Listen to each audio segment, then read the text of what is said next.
The Gopher Coaches Show is presented by Window Concepts and Affinity Plus Federal Credit Union. How's our top down here? Elite, man, that's what it is. This is the Gopher Coaches Show.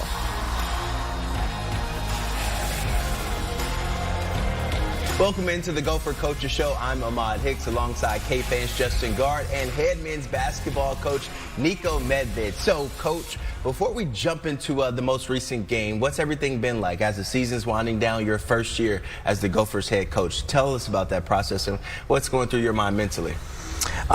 It's been a ride. It's been a great ride. You can't believe it's already March. And just looking at it, we got a week left in the regular season. It's amazing how fast it goes by.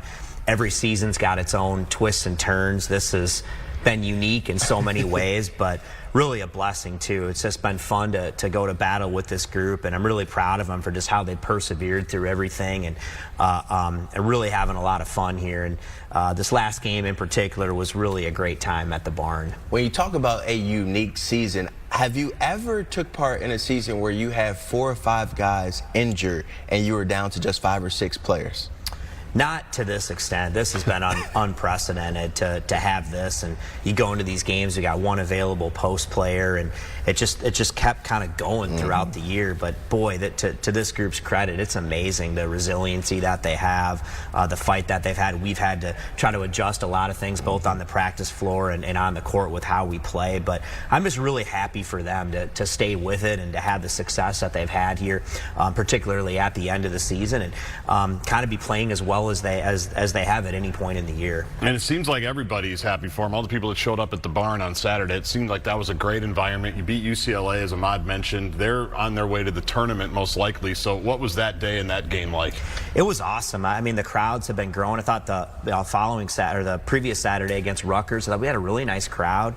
Team performed really well. Great crowd. UCLA, I think it was the first time since, 1969 they had been there. Yeah. Obviously, historic program. I think that's a really cool thing about being part of the Big Ten, and great crowd, high-level basketball game. I mean, both teams making shots, making plays, and the crowd really got into it. And to come out on top there at the end is a day I won't forget.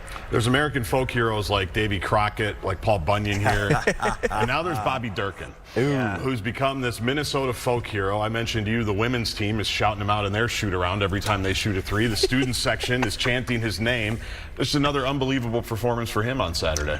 Unbelievable. Like you said, I just loved it. Whatever he was feeling, I'd love to feel that one time in my life, because man, it was like he was shooting into the Pacific Ocean, and his confidence just been growing and growing and growing all year, and he's put in the work, he stayed with it. I'm just so happy for him. He's earned all this, and what a great young man. So yeah, it's kind of fun to hear the crowd chanting his name, and yeah, he's becoming a little bit of a folk hero here for the Gophers. The way you guys started that game and UCLA just hitting 3 after 3, I was like, oh, this is going to be a fast-paced game. I was like, I hope Niko's guys can stick up the entire length of the game, not having a ton of people. But Grayson Grove, one of those players that hasn't played a ton of minutes thus far this season, but with Jalen Crocker-Johnson's injury, he's been forced into playing more minutes. And for you, didn't have any points, but he still filled up the stat sheet. What does that say about a guy like him? Yeah, I mean, he's been awesome. Again, just coming from where he was early in the season, and now getting an opportunity because of injuries. But really, it's the opportunities that he's such a hard worker. He's got a great motor. He's a young player who stayed with it. And like I say all the time, when opportunity comes, it's too late to prepare. And he has just been ready for this moment and making the most of it. And yeah, Saturday against UCLA, he didn't score, but he had 7 assists, no turnovers. Is doing a great job on defense, and again, his motor is really infectious. How important has Langston Reynolds been to you all season? I think he's an X factor in the sense of he's playing really well, but when he's playing well, we're a different team. He just does so many things on both ends of the floor that help us win. I mean, slashes to the basket, create shots for others, is terrific defensively, really puts a lot of pressure on the defense. He's such a unique player, and again, when he's playing well, and his motor's going, we're a different team. Are you asking more of him at this point in the season? Because I felt like he's one of those guys where maybe he takes a jump shot if he's feeling confident, if he's in rhythm, where now it's like he's being more aggressive, I felt like, in that UCLA game. Well, we're expecting more of all of them. what these guys true, have. yeah. I've never been in a game where we only had 4 players score, in that game. So we're expecting more from all of them. But yeah, we need him to be aggressive. I think what he's doing such a great job of is he really knows who he is as a player, and he really embraces that, screener, slasher, cutter. We put him in the post some, all those things. So he's really embracing his role that way. And so, yeah, we do need him to be aggressive. And again, when he's making plays, not just for himself, for others, we're a better team. You mentioned the Rutgers game the previous Saturday. I think you said after the game, everything's easy when you make some shots. And, boy, you really did, right? I mean, Cave got going. Obviously, the folk hero got going as well, Bobby Durkin again. What was clicking in that game? We found ourselves open. Shots started to go in. Well, they didn't go in early. Actually, the first, 5-6 minutes, we were kind of cold. And then once we got going, and man, it just seemed like we couldn't miss. And so guys are in a really good rhythm. They're finding each other. They're playing with confidence. They're not, you can just see it in their body language. If they miss a shot, there's no hanging their head. They're ready to shoot the next one. And a guy like Langston, we joke with him, you've got a green light, yellow light. We tell Langston he's got the neon light, like if he feels, right, if he feels like, hey, I got a good rhythm and I'm open, we're going to let him shoot a few of those. But you never have to, he's never going to just go and chuck up a bad perimeter shot, but every once in a while, he's got to be ready to let it go. Coach, what's it like now? Because I watch your games, and when I watched your tape at Colorado State, a lot of man-to-man defense. Now you guys are having to use a lot of zone because you don't have a ton of depth and things like that. How do you prepare your guys for those games? Like, take us back to that Rutgers game, first one without Jalen Crocker-Johnson, and you guys still go out there and just win with ease, it felt like. I think, we're getting more comfortable in it with some of the different things you have to do. I think we still have, long ways to go. Yeah, I wouldn't have in that UCLA game, we probably would have switched to more man, but I think out of necessity we didn't. Doesn't mean we won't play, man-to-man here at all the rest of the year, but I think we've gotten better in it. We've gotten more comfortable. I think we also have to understand with, different, it's not just different schemes, but it's also different players, right. And we knew UCLA is a really good shooting team, and yeah, it was hard to look up at this thing and say, man, we've made 7 threes already and it's tied. Yeah. That's hard because they were making them too. But we have got more and more comfortable. We've got to continue to, to get better at understanding what teams want to do and make the players who are better shooters. We got to contest a little bit better. The Michigan game, I'm watching it in the second half, and I'm saying, this can't be happening. They can't. They're going to pull this off. Nico's 6 are going to go to Ann Arbor, a team that just played Duke, and no one in Ann Arbor is thinking that's going to happen, by the way. And with 7-8 minutes, I'm like, they're actually going to do this. These guys are going to do it. Michigan had a say in it, obviously, and you talked about their spurt ability on the radio show last week, and they were able to have just enough spurt ability to get by. But I know you don't love moral victories, but I know you were also pretty pleased with just the scrappiness and how you fought there against maybe the national champion when it's all said and done. Yeah, they're elite in every way. Their depth, their talent, their length, they've just been decimating so many teams. Analytically, it's as good of a team as you've seen in college basketball in a long time. And again, I'm not into moral victories, but if there was one, it would have been that. I don't think people even understand the kind of effort and fight our guys had to have to just hang in there and battle against these guys. And you looked up at the clock with about 8 minutes to go, and we're down 6 or right. whatever. And just an incredible effort by our guys. So I was really proud of them to go into Ann Arbor and do that. And again, I hate losing. But also putting things into perspective, I think that just showed a lot about the character of these guys. I'm just impressed every time I turn on the game and I watch you guys. It just seems like no matter who's out on the court, whether you have 7 or 8 guys or 5 or 6 available, you guys are always in the contest. So tell me what it's been like without Jalen Crocker-Johnson as of late, because he was one of the first players you recruited here when you got here from CSU, and he's been instrumental to your guys' success early on, and then now he's injured. So what's that like as a team? Well, it's a big blow in so many ways. He's a two-way player. He's tough as nails. He's been in these big games. He's got versatility, like you said, on both ends of the floor too. So now we're already thin. Now we're really thin, especially in the front court. So, but like I keep saying, you've got 2 choices. You can whine about it, and it's not going to change anything. So you got to find a way to, play with the cards you're dealt and control the controllables, and that's what these guys just continue to do. So it's been awesome. It stinks being down, a guy like him and really all these guys, but again, we've just had to make the most of it, and I'm so proud of the guys and happy for them to be able to have some success here. And we're going to see all the guys that are out, and if you go to the games, I always say if there's a lot of sweatsuits at the end of the bench, that's a bad thing. As much gear as you guys get, that's good. It's nice to show off the Nike stuff.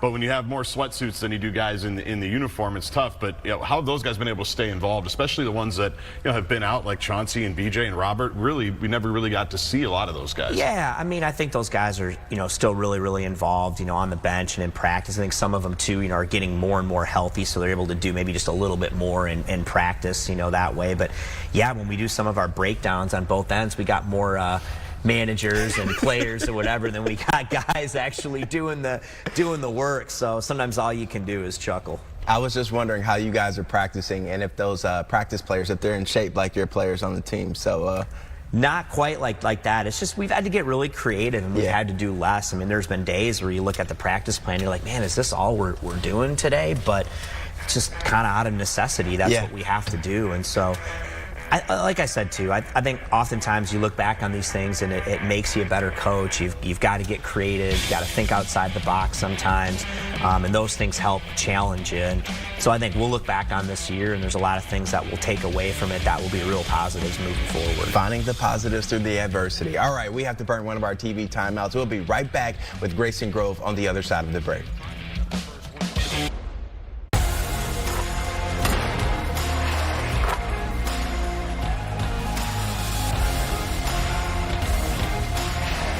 Welcome back to the Gopher Coaches Show. I'm Ahmad Hicks alongside KFAN's Justin Gaard, head men's basketball coach Niko Medved, and Grayson Grove. So Grayson, thank you for joining the set. We appreciate your time today. Tell us what this season has been like for you as a player, going through all the adversity you guys have gone through. Yeah, it's been a lot. It's been really fun. I think we got a really good group of guys who, love being here. We all have the same goals, and, we're all like-minded. So that's made it a lot easier than I think it could have been this year with everything that's happened injury-wise to our team. So there's just not really a better group of guys that could have gone through it through all the injuries.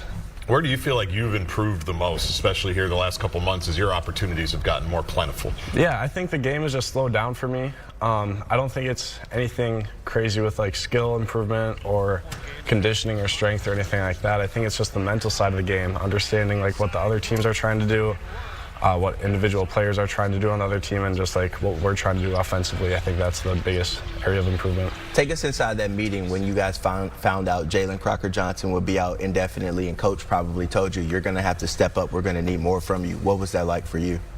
I mean, yeah, I'm just really happy to do whatever this team needs me to do to put us in the best position to win. It's definitely sad having Croc out. I know he's obviously bummed out about it too. But we just really have that next man up mentality, and we've had it all season long. So just next man up. This is the best question of the show every week when we get to ask you what it's like to play for him. Yeah. Right? No pressure. Coach, while the coach is sitting right there. Now you have the advantage of there's really nobody behind you. He can't cut your minutes, so you're good there. But what's it been like year one with Niko and obviously the change coming in and how you guys have gone through everything? What's it been like playing for him? Yeah, it's been amazing. I think the culture that he has created here has been great. Like I said before, everyone on the team wants to be here. Even with it getting so deep into the season, I don't think anyone's ready to be done. I know sometimes you can look ahead and start thinking about next year, but everyone just wants to be here. We all want to make as deep of a run as possible. So I think just the overall culture of this program is in a really good spot, and it's been really fun to play for. Niko, what's it like to have a player like Grayson who, in this society nowadays, a lot of guys want to play. They want to be paid. But to be ready when your time is called. You said, you can't get ready when your moment is called. You have to always be ready. So what's it like having guys like that readily available for you whenever you need them? Well, first of all, Grayson just said it. I mean, it's hard. You sat out last year, you don't play, and there's only one way to get experience, and that's to get experience. You can't always rush those things. But the one thing about G is, you noticed every day he's got an incredible motor. He's ready to work. He's ready to be coached, wants to get better. So he's just an everyday guy that way. And sometimes that process takes a little time, but as he's continued to work, and now as his opportunities got bigger and bigger, he's just making the most of it. And yes, he's obviously playing even more now that Croc's up, but he was already playing a big role for us, right? He was playing a lot of minutes, and now obviously can't take him out, right now. But again, it's just been really cool to see how hard he's worked, his mentality, his attitude, just the consistency of trusting that. And now as he's gotten the opportunity, he's making the most of it. So there's so many things about G. But the one thing is, when you show up to practice every day or whatever, you're never worried about if he's going to be ready to practice, to have a great attitude, to do whatever you have to ask him to do for the team. And just buying into the little details. We're asking him to be a great screener. He's doing that. Ask him to, the way he guards, the way he rebounds, play physical without fouling. He just embraces it every day, and that's why he's having success. Is that attitude something you've always had, or is that something you developed? I think it's really something that I've developed. I've always, been a hard worker, but I don't think I've ever really thought I could, take it to such a high level. And I've really just developed that this year, because just by kind of taking everything in perspective and understanding that it's a really good opportunity I have here, and I think it would just be disrespectful to the game if I didn't have that attitude every day. Where have you seen him improve the most in the last couple months? Well, I think, it started off, really defensively. I think he really started to get a great feel and play with a great motor. When you're at his position, you got to defend ball screens, you got to defend the post, you have to kind of be a traffic cop in multiple actions. And I think as the year went by, he really got better and better that way, and was finding himself anticipating more than just reacting to what the offense was going to do. The effort and energy was palpable. And then I think on the offensive end too, there's a lot going on sometimes with what we're doing, and asking those guys to make a lot of decisions on that end too. And I think it's really slowed down for him, and he's going to continue to get more and more confidence too on that end. I mean, he didn't score in the UCLA game, but he had 7 assists and no turnovers. And I joked after the game, I'm like, well, you look like Bill Walton out there. I'm like, these guys don't even know who Bill Walton is, man. He's like the best passing big ever, right? That's a compliment. It's a compliment. It's a really high compliment. Our guys didn't even know who John Wooden was, some of them. I mean, that's how old we are, guys. Man. But anyway, so I said Nikola Jokic, but anyway, he just continues to grow that way. But I think the biggest growth started on the defensive end. Grayson, what's it been like to learn behind Kate Tyson and Bobby Durkin, and what have they meant to your now success that you're having? Yeah, those guys just bring crazy spirit to every practice, and they obviously have a lot of knowledge about the game, going through a few seasons, few NCAA tournaments. So I think just having older guys like that on the team is really special for a ton of different ways. Obviously the output on the court, but also just, seeing how they come in every day and get their shots up, work out. I'd expect them to be super tired, middle of the season when they're playing 40 minutes. And then I walk in here to go to the training room, and then they're both on the court. So I think just learning from them and trying to take as much, information that I can from them has really helped. You mentioned the postseason possibilities here coming down the stretch. Just how excited are you for those things that you see possibly in front of you? Of course, the Big Ten tournament coming up, and then things after that. Yeah, it's really exciting. I've never been in this position where I'm playing and, waiting to figure out where we're going to be postseason. So that's just really exciting. I can't wait to see what this team can do in the postseason. All right, I want to ask you a question. I'm going to put you on the spot. All right. What's conditioning like for you guys? What's the recovery like? I mean, you have to be physically exhausted after a game. You play 37+ minutes and know you're going to be asked to do it the very next day. Yeah, I think, all that started in the summer. Summer workouts, we didn't do too much just down and back conditioning, but we play really hard all practice. Practices were super efficient, so there was no resting in between drills. Right. So I'd say it all started there, and then we just have a really good support staff in the recovery room and the weight room. Yeah. Our strength and conditioning coach is really good, and all that just comes together now. Yeah. And allows us to stay on the court. Music to Niko's ears. You guys are in shape and ready to go. All right, well, we appreciate your time. Thank you for joining us. Have a great rest of the season, and good luck in postseason play. We'll Thank be you. Thanks for having me. All right, we'll see you guys on the other side of... Welcome back to the Gopher Coaches Show.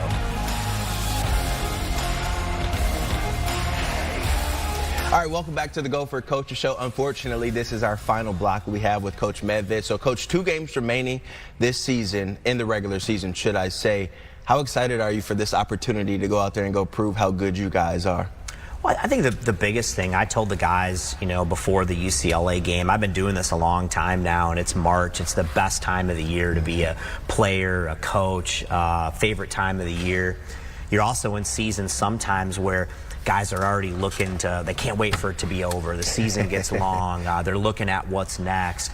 And every time you're in one of those years where you're just having a blast and you don't want it to end, it's such a blessing. And that's what I told these guys. And it's so fun to go in every day and work and battle with these guys. They have great energy and enthusiasm, and just be where your feet are. Right. Because you don't realize, when I was young, I didn't appreciate it as much, and as you get older, you do. And I just want those guys to just stay right here in the moment right now and just appreciate and enjoy every day, and we'll see what happens next. Got an opportunity to go to Indiana, one of the most historic, venues and college hoops, and Assembly Hall, and let's just focus on that, and enjoy that and put everything we have into it, and we'll see what's next. You mentioned the magical month of March. Is that something you viscerally feel as a basketball guy, like when the calendar turns?